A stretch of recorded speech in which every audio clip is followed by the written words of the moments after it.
Ladies and gentlemen, welcome back to the third and final episode on Rifter number 1. In the first episode, we went over the table of contents. I explained in basic terms all of the segments, and in the second one, we looked at Rift's city or settlement creation, and Max made himself a city that is doomed to fail, but doesn't matter. And now we are going to look at new Nightbane tables. We're going to look at new Morphus tables to specialize your Nightbane character, maybe in more of the vein or thought process that you want your Nightbane character to look like. You have a lot more tables to do that with, along with the super gross stuff that they thought couldn't be put into the Nightbane book. But hey, this is the Rifter. We can put it here.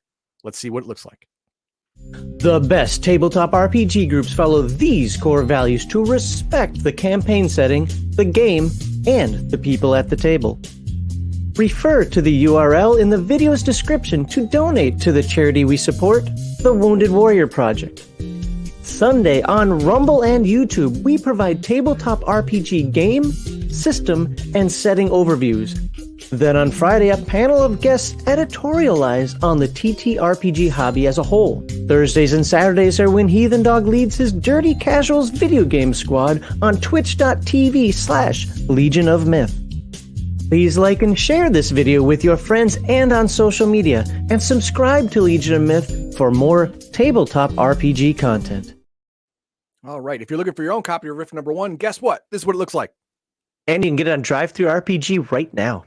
Right now. But that's not what we're looking at right now. We're looking at new Morphus tables for Nightbane. Oop, too far. There we go. Running out of ideas for making truly unique, unique Nightbane characters? We've got just the thing. 10 new Morphus appearance tables ranging from wild to wondrous to just weird. This one categorizing weird. Animated Nightbane table. This is one if you want your Nightbane to look like a cartoon character. Really? I'm not even going to read this because it's stupid. So you're playing Toon now? Yeah, we're not playing Toon. We're playing Nightbane. Moving on. Okay, this is where I'm going to say this is where I say in some past videos, imagination goes too far. Yes. This is too much imagination. Simmer down. Stay within the theme of the game. If your mind is too open, your brain falls out. That's how it works. This one is an armadillo table. Let's say you want your Nightbane to have armadillo traits. This is it. Right here. You can look like a giant armadillo. Now that I look at it, that is very specific. Just armadillo. Okay. Like I imagine the shell and so forth, but no, I only rolled claws. Great. Oh, sorry. Nope. Let's say you rolled. Actually, no. Go ahead and roll percentile. I've got it right here. I got a 99. Wow. Armadillo centauroid. The hell is that? Appears similar to a giant armadillo Morphus, except where the neck should be is the waist and upper body of a human. The shell is very tough, adding 1d4 times 100 SDC, but the human torso prevents the Bane from rolling into a ball without seriously injuring themselves. Oh. They also add 8 to strength, 6 to endurance, but subtract 3 from physical prowess because, you're an armadillo. You have giant claws, which add 3d6 to your supernatural damage. A swipe from the tail does normal physical strength damage. Also add another 1d6 to your horror factor, because this is freaking scary looking. These Nightbane can tunnel well, leaving 7-foot wide tunnels. Okay, let me read this again. The human torso, except where the neck should be is the waist and upper body of a human. So take the armadillo body, which I see splatted on the road probably every week, and then out of that comes the human. Right. Yes. Think of it as an armadillo centaur, where you have the torso of a human, the torso and up of a human on the neck, where would be the head on the neck of the horse. This one is on where would be the head on the neck of an armadillo. That's okay. Again, not as dumb as the Toon one, but still not something dumb. Yeah, still pretty dumb. Remember the foreword in our first episode. Kevin said some of these are going to be missed. What I would actually prefer from this chart would be if you just rolled on the TMNT table for your animal. That would at least make more. It would make more sense to me than just heavily focused on this armadillo. Are you from Texas or something? Why are you so focused on the armadillo? Now, if you remember, there was an optional thing in the Nightbane book when you're creating your Nightbane that it is possible that the person's subconscious dictates their Morphus form. Okay, fair. And they transform. So if you're from Texas or Alabama or wherever where there's armadillo everywhere, subconsciously you may sprout armadillo stuff. Who knows? Kokoshuko, this is Nightbane, not Rifts now. Right, we're in Nightbane now. And of course we have the centaur, we have giant armadillo, which you turn into just a giant armadillo, armadillo claws, armadillo head, armadillo shell, a humanoid armadillo, a weredillo. These Nightbanes still appear to be large armadillos standing around 6 feet tall, but stand upright and possess thick human-like arms and legs. Their thick shell grants them an extra 5d4 times 10 SDC, and like the larger form, the Bane can roll into a large ball and take only 1/3 damage from any attacks. Okay. Balls are about 3 feet across. Rolling over someone while balled up does 5d6 damage. Their hands are more claw than finger, causing a minus 20% to all delicate skills, but adding 3d6 to their damage when you strike with them. A bite does 1d6. 7 plus 7 strength plus 5 endurance. Subtract 3 from speed and physical prowess, but you also add 1d4 horror factor. And you can That's better than the centaur. Better than the centaur. I agree. What else we have? Dolphin or whale table. This is one where subconsciously or whatever, or you're playing some kind of aquatic campaign. 2. This would be appropriate. 2? You roll 2? Yeah. Wow. Full cetacean. You're just a fish, dude. The Nightbane is fully dolphin or whale shaped. The body will be long and tube shaped with wet, rubbery skin and very little hair. Their arms have been replaced with simple flippers, incapable of manipulating any objects, and their legs have become a tail. The exact size, shape, and coloration depend on the species. Dolphins typically 5 to 7 feet long and receive plus 1d6 to IQ, plus 1 to MA, plus 3 to PS, plus NPE, plus 4 to PP when swimming, plus 2d6 to swimming, plus 2 to all perception rolls, and extra SDC. Whales can range from 6 to 100 feet long. You can be 100-foot Morphus. Sweet. But if you're on land, you're probably going to be beached. What do you get? Plus 1d6 to IQ, plus 1 MA, plus 3 PS, plus NPE, plus 4 to PP while swimming, plus 2d6 speed, plus 2 perception rolls, and plus 1d6 times 10 SDC for every 2 feet larger than 8. Add 2 to PS, 1 to speed, and 1d4 times 5 to SDC. These Bane possess a natural swim skill at 98%, but are helpless on land. PS, PP, and speed all reduced to 1 and no attacks. So if you ever wanted to play C Lab 2021 meets Nightbane, Dolphin Boy. This is Dolphin Boy right here. So this is only something you'd allow in your campaign if you had an aquatic campaign or a campaign that a lot of stuff happened in the water. Because if you roll 1 through 15, your Nightbane is useless anywhere on land. Absolutely useless. Mermaid. From the waist up, this Morphus appears to be human, but from the waist down, it's a dolphin. Tail is slightly longer than the rest of the body, giving the average mermaid at 7 feet tall. In the form, Morphus is nearly helpless on land, PP and speed reduced to 3, half normal number of attacks, and no bonuses. Unless the air swimmer talent is purchased, see above. Purchased. Add 2 to PS, 3 to PP while swimming, plus 3d6 to swimming, plus 1d4 times an SCC, and plus 1d4 to horror factor. I don't see where that is, but okay. Anyway, yeah, this is only useful if you have an aquatic area. Enlarged features table.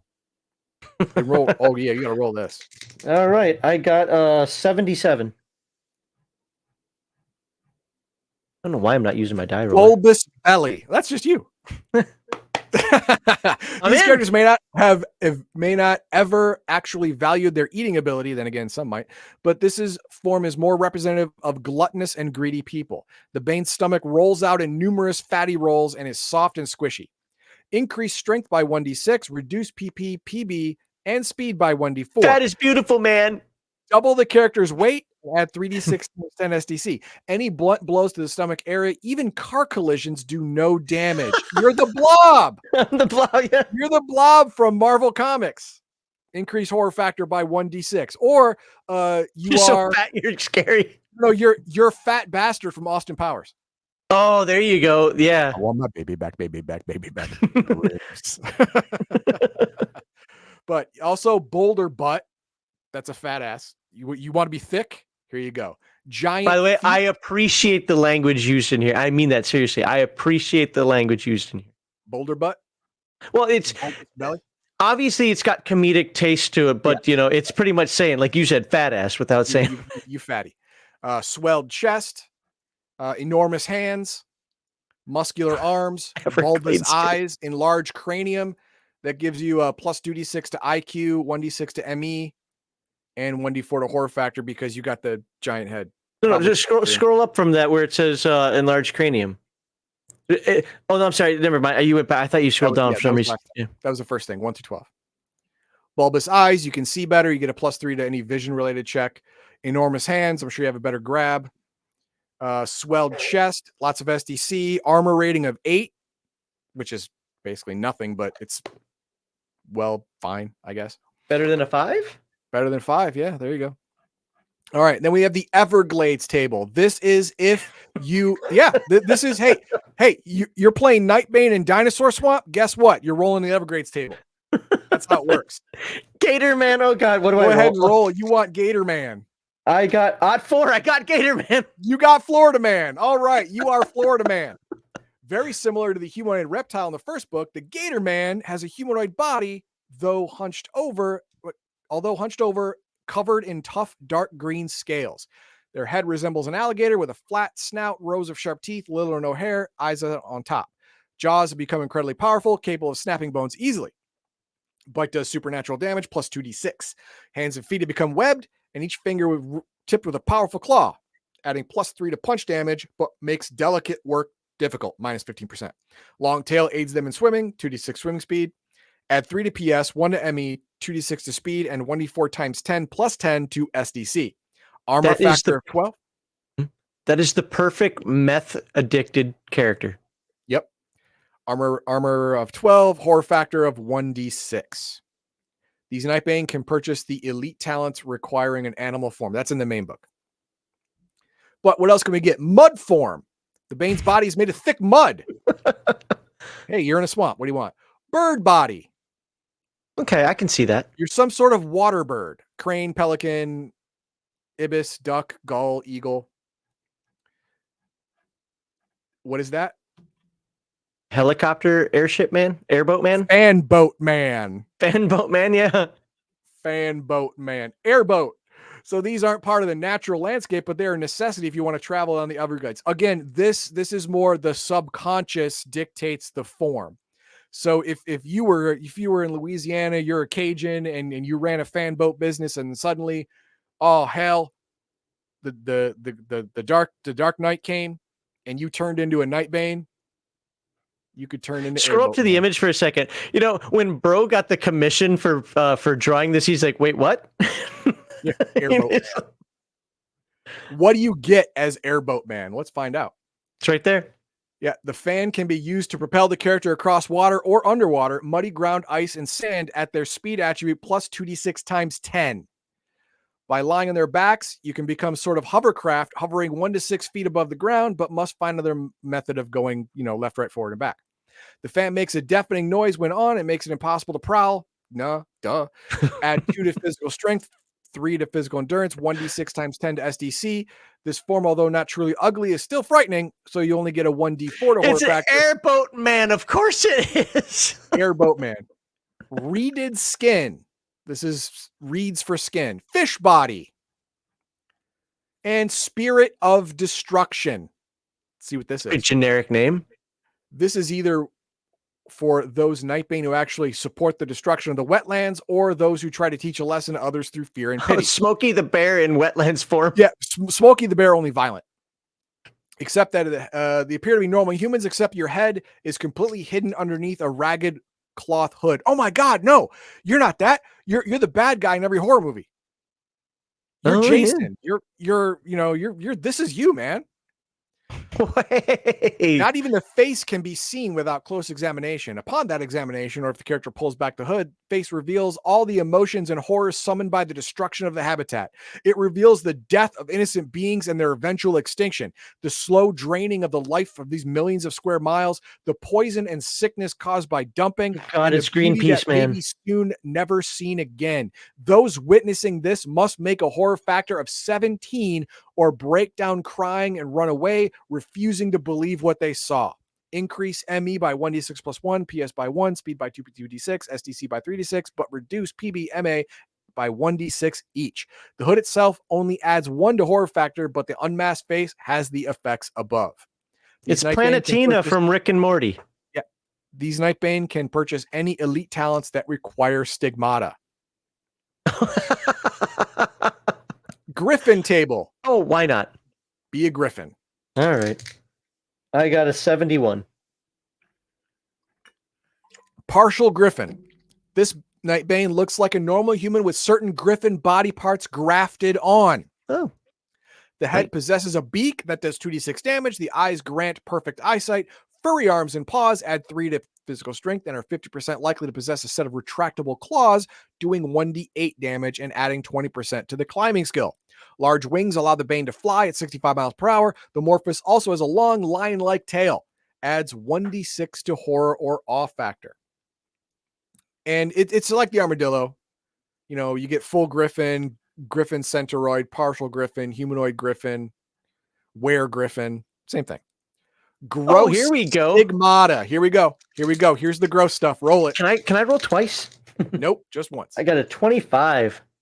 25. That is outer veins. Every blood vessel that would normally be an inch under your skin is now running along the surface, crisscrossing the surface with countless red tubes and making their skin ripple and pulse with every heartbeat. Add 66 to SDC and 1d4 plus 1 to horror factor. That seems like it'd be a liability, not a strength. Apparently, they're also stronger than normal. So it adds like a mesh, like a wire mesh to your skin.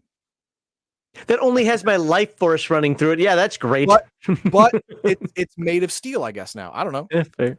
Yeah, but we also have visible intestines. Oh, yum. We have splitting headache. And when I say splitting headache, I don't mean, oh man, my head hurt. No, I mean your head is split open. We're really in Cenobite territory now. Yeah, we're really in Cenobite territory now. Psycho. You look like a raving psychotic. You are always spattered with blood from head to toe. Your eyes are open incredibly wide. Your mouth is constantly pulled into an evil grin. Your body shivers as if in anticipation at all times. In addition to this, there's a knife, axe, or similar weapon permanently attached to one of your hands. I can't get rid of it. It won't go away. And you have to laugh or giggle maniacally after every few words you speak. Like I just was. Uh-oh. Yep. Nightmare pet. Roll once on animal type table or choose an animal at random. This type of creature is permanently a part of the Nightbane, appearing as if you were impaled on it or it was sewn in a quick, careless manner. If anyone hasn't seen the 1980s movie Basket Case, this is it. You have something either protruding through or attached to your body that is nightmare fuel. It's an animal that should not be there and is intrinsically scary. Decapitated. Oh, you're carrying around your head. Okay. Bloodsucker.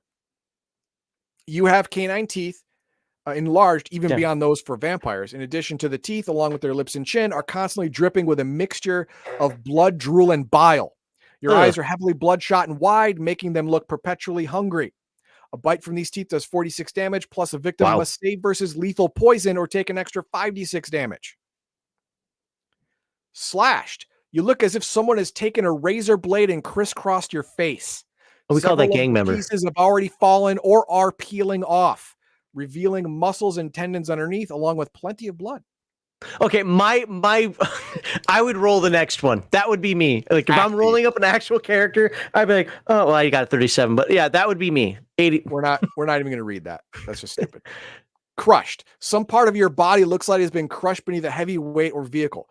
The portion of the body is only 1 to 3 inches thick, has broken and shattered bones ripping through the skin at several spots, along with countless cuts and tears in the skin that are constantly bleeding, not to mention heavy bruising and distortion. Add 4 to roll with punch fall because you're used to getting hit. Add 1d4 times 10 to SDC and 1d6 plus 1 to horror factor. Can you look at the? I just want to see if there's any benefit. I don't care to read it, but just show if there's any benefit to that acne one. Because everything here has some sort of benefit and seems kind of neat. That one seems ridiculous. These will bleed from time to time. If popped, release a very corrosive substance. Okay, 5d4 damage, 5 foot range. You could pus somebody to death. Any pimples gross. popped will reform within an hour. Add 2d6 SDC, reduce physical beauty by 5, and add 1d6 to horror factor. Okay, because everything else had some sort of gross ability. This one's just not worth it. This juice is not worth the squeeze, literally. I see what you did there. Yeah. You're a bad person. The otter table, same as the griffin, same as the armadillo. Got it. The same thing, only an otter. That's Saurian table, again, same thing, except you're a dinosaur type. That dinosaur, yeah. Yeah, dinosaur type dude. That's basically it.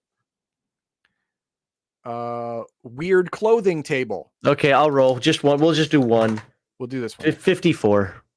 54. Futuristic. The Morphus looks like something out of a cheap sci-fi movie. The clothing is most likely tight, shiny, and has rings at several points. Other interesting little additions that might be present are high-tech gizmos attached here and there. No real function. They just look it.